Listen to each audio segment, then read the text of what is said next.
Hello everyone, welcome to Marion's World. Today I'm going to show you how I'm going to take this man's gingham shirt and the fabric yardage that I made a few weeks ago. There's a link to the video there, I hope. And I'm going to turn it into a beautiful oversized patchwork dress, just ready for the summer. I've been desperate to do this little project.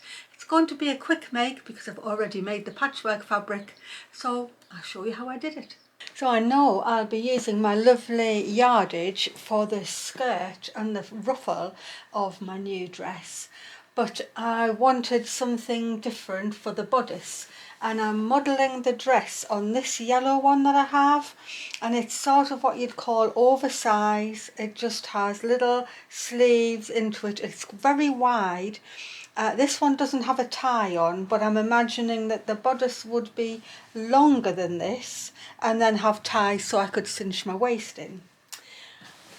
I do have this thrifted shirt. I think it's a man's shirt, and I paid £4 for it. It's just been waiting for a thing to be done with it. Now the easiest thing, and really, would be to just cut the collar off and make a neckline, cut the sleeves down and then just cut it off. But when I try it on, I just don't like the placement of the pocket, and I'm not really keen on having the buttons down the front. I just want a simple bodice top. So what I've decided to do is just to dismantle the shirt altogether, turn it sideways so I can get the front of my bodice cut out of here, and then I will patchwork the fronts and the sleeves together to make a piece of fabric big enough for me to cut the back out. And then when I've pieced all that together, I can then start and make the bodice, and then decide on which part of my pretty yardage I can use for the skirt. And the easiest thing is just to cut up all of the seams.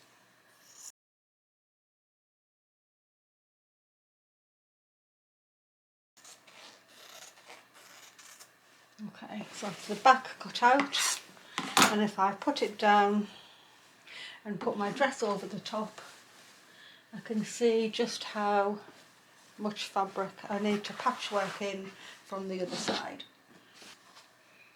So I've got more than enough here, so I'm just going to give this an iron and get it cut out, and I'm just going to cut around, leaving about an inch extra to go in for French seams and hems.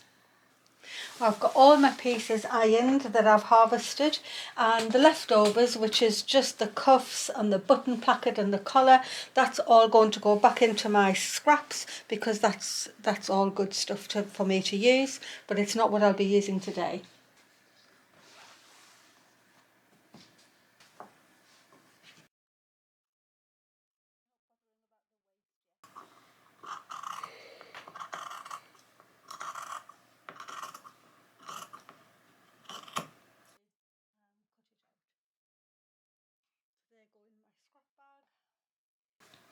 So I can see how my dress is just about going to make it down longer. I'm just going to hold it up on myself.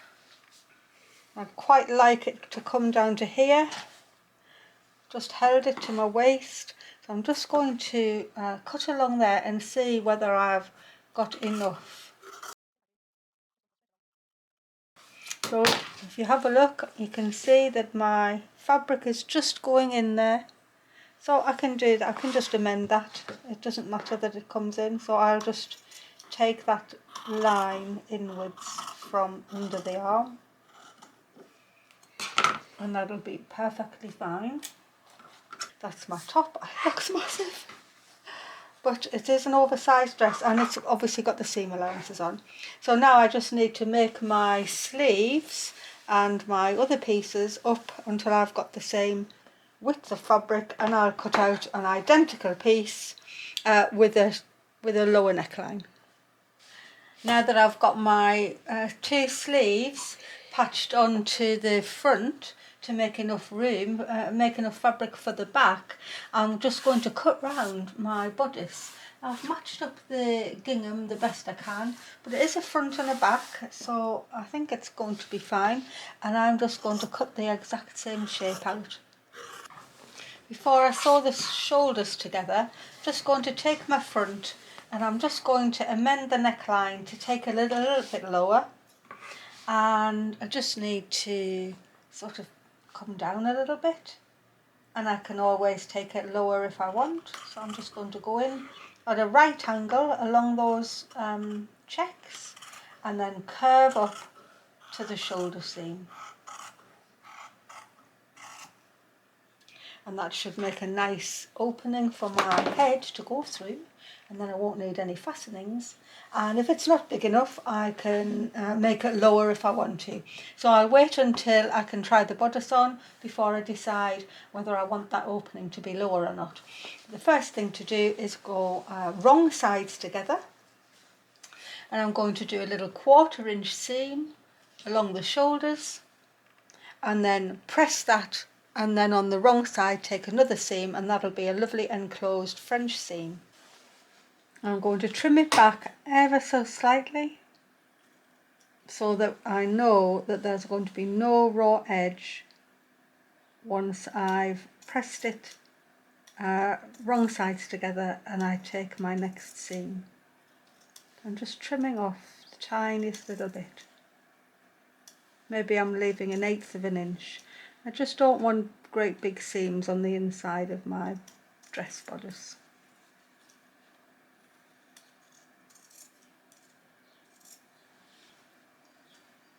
And now that it's pressed, I can just run another 1/4 inch seam, and then that's that seam done. This time I've got right sides together, and so this is the seam on the inside of the bodice.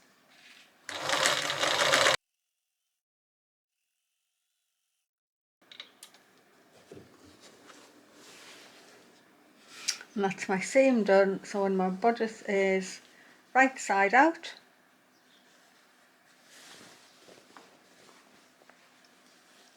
I've got my lovely seam on the outside, but on the inside I'll not have any raw edges, which is perfect.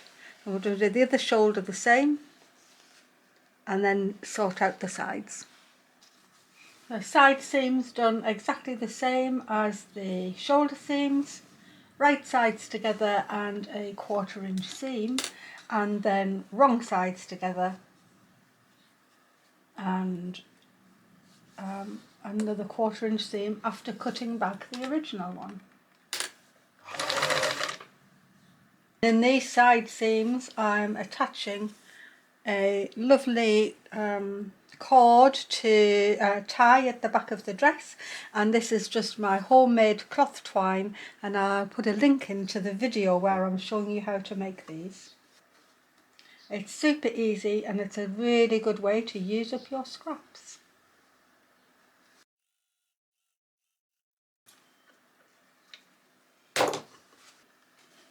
A French seam is just a lovely finish for the inside of whatever you're making. No raw edges, and on the outside just a beautiful seam with my cloth twine coming out from the side seam, having been sewn twice, so it'll be really secure. So off to do the other side just the same. All done, and I can't do any more on this bodice until I've got the rest of the dress done, because I don't want to finish my armholes and my neckline off until I've got the rest of the skirt on and I'm ready to cut out the skirt.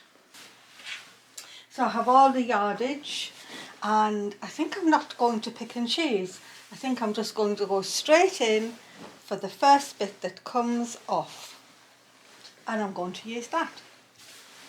I don't want it to be too gathery at the top because I'm going to add at least one more tier to the dress, so I'll just measure it. That's actually 23.5 inches across, so if I say 24, I'll be 48, would get all the way round. Maybe I'll just go for 60 or something like that.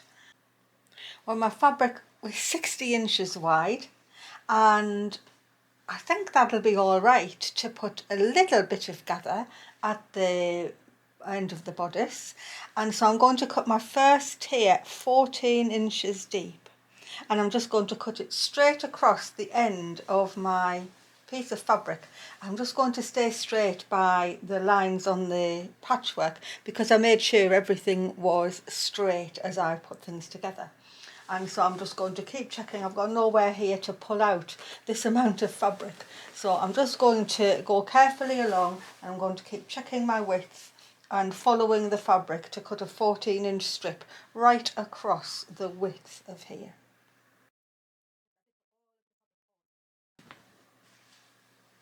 And the next thing I'm going to cut is a 12-inch strip. I'm going to cut 2 of them, and they're going to be my second tier. So I'm just going to cut across the whole width, and that'll be prepped, and then I can fold the rest of my material away.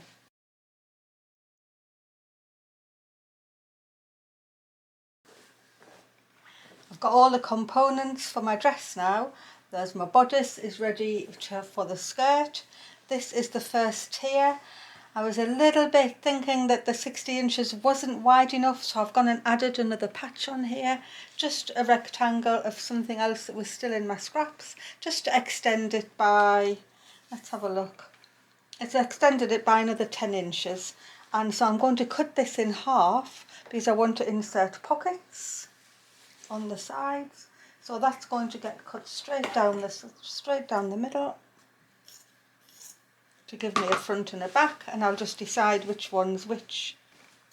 Well, they're both pretty. That's the point of the yardage. I'm just happy to have whichever comes up. So I think I'm going to leave that one as it is. So that's my first tier. I've cut 2 pockets out, actually just from the corner of a pillowcase, and so I've just used the corner, made sure it was big enough for my hand, like that, and then graded it up and put a little seam on. And I'm going to attach this bit into the waist seam, so that'll actually get a little bit gathered, and then this is where I'm going to attach it to the side seams. So I've got 2 pockets to go in, and then I've got 2 sets of the 12 inches wide frill. So the first thing I'm going to do is attach the pockets to the side seams and then gather my first layer. Because the pockets are already sewn together, because they're the corner of a pillowcase, how I'm going to do it is this is the front of my first tier. The pocket is actually going to be attached to the waistband at the front, but I'm going to take this side seam and just sew down there, and taking about 1 centimetre of a side seam. So first of all, it's sort of a different way around than you would if I was attaching these separately. I'd have attached them and then gone around the pocket when I sewed the side seam up. But because the corners of pillowcases, they've already been sewn together by, whoever made the pillowcase. I haven't changed my thread. I've got white in the bottom and blue in the top, and I'm just using it. It's not going to matter to me. When it flips over and gets pressed, you'll have a lovely, nice pocket to put your hand in. So I'm going to do the pocket to the back of the skirt, and then the little bit of side seam that's left. And right sides together again, and straight up to the waist.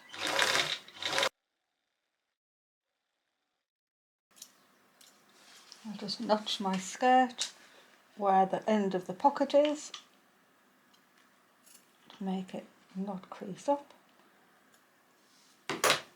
And I'm now going to just finish this opening at the bottom, which will make the whole tier together, and then I can turn it right side out and press it well.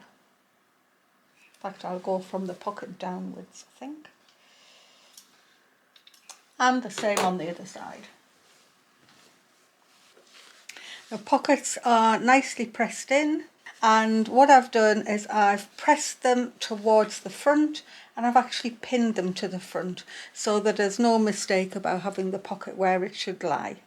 And so the next thing is to gather each side, and I gather them independently of each other.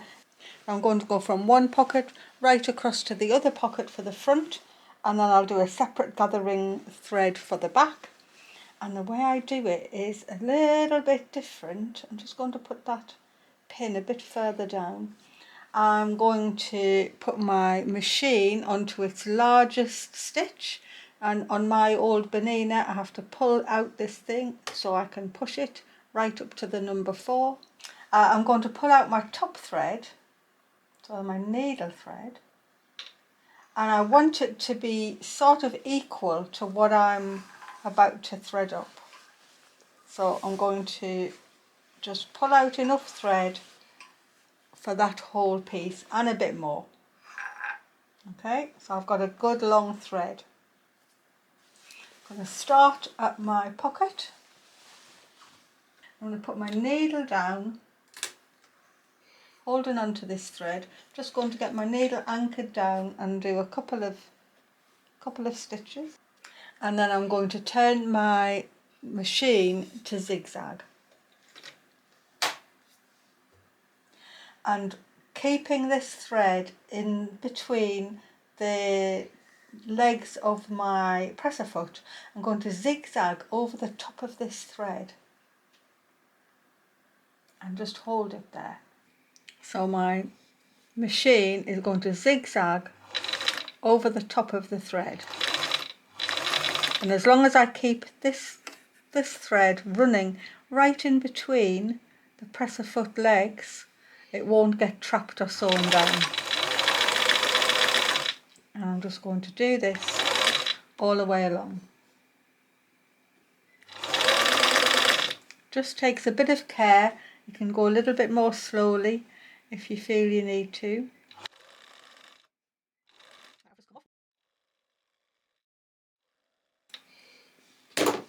And now I'm going to do the exact same zigzag and a line for the back on a separate thread. So now I've got my front bodice, and I've just folded it in half and put a pin in the middle, and then done that again and got the quarters, and that's just going to make it easy when I pull up my gathering threads. And so the first thing to do is actually pin the skirt to the front, right sides together, and then I'll do the same thing as I did to the bodice. I'm just going to half this skirt and match that up with the centre pin, and then I'll do it on the quarters too. And once the front's all pinned in, it's just a matter of pulling up the gathering thread just like you would if you'd gathered it in any other way. So I'll find my blue thread and start gathering it up.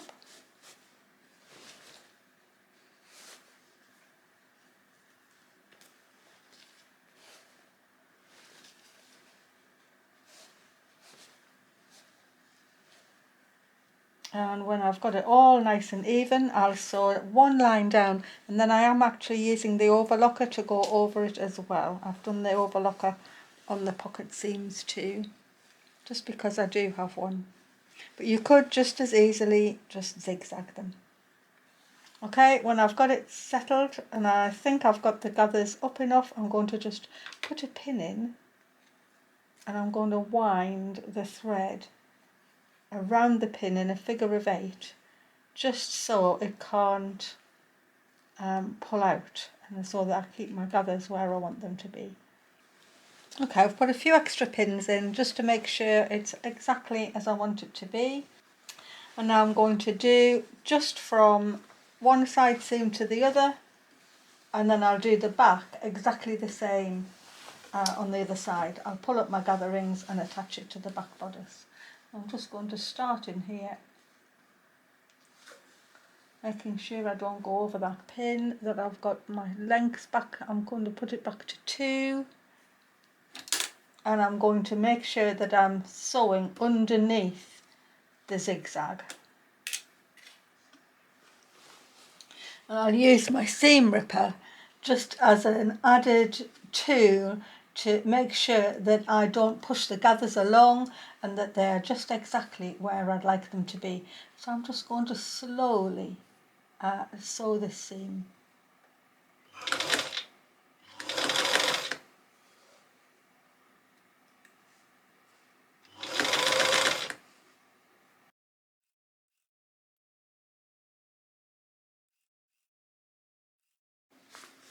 I've just taken it through the overlocker and neatened that whole bodice to skirt seam, and it's looking pretty decent. And I like the way my ties are coming out here at the waist, and so now I'm going to do exactly the same that I've just done here on the frill for the next layer down. So nothing different, I'm just going to go ahead and do it and show you how I'm finishing it off at the end. I'm on the home straight. I've put a little hem in, just a centimetre or half an inch, turned twice, and I've just done it with the machine because it's just been a quick sew really. So I didn't really want to be hand sewing my hem, and all I've got left to do is the neckline and the armholes. You've got three things you could do. You could put a bias binding around them. That would be perfectly lovely, and if I had enough of the gingham left, maybe I would do that. You could turn under a little hem and do a little rolled hem on the machine, and that's perfectly lovely too. But I like to hand stitch my necklines, and so I have got some lovely white pearl cotton, and I have threaded my needle with quite a decent long length, and I'm going to sit outside in the sunshine, and I am going to put a blanket stitch edging around this neckline, and I'll show you just what I'm doing. I'm going to start at a shoulder edge. I'm not ironing anything. I'm just going to start by rolling the hem outwards instead of inwards. Just seems to make it easier for me. I'm going to hide my knot up inside the fold, and as I go round the neckline, I'm just going to fold it under twice, just quite narrow. It's only about 1/4 of an inch, and then I'm just going to go in at the bottom of the fold, up through the loop, and I'm going to blanket stitch this whole edge. And I can pull them tight if I want and make a scalloped edge. I might do that actually.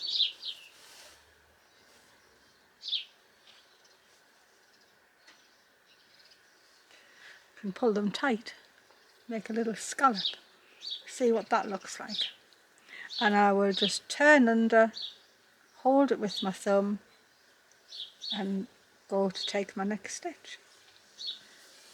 And that's all I have to do, and so I will do that, and I will show you a final reveal of what it's turned out like when I've finished.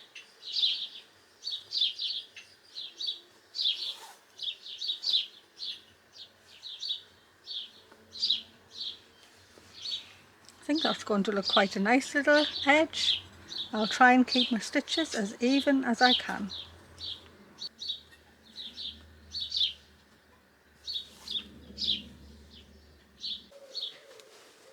And it's all finished.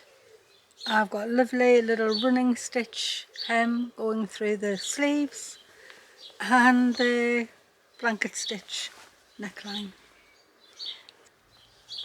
I'm going to try it on and show you what it looks like. Well, here it is, and I'm absolutely over the moon. The ties are coming really prettily out of there, and I can just tie it back, or I could wear it loose. They're long enough to come right round the front if I want them to, or just tie them at the back.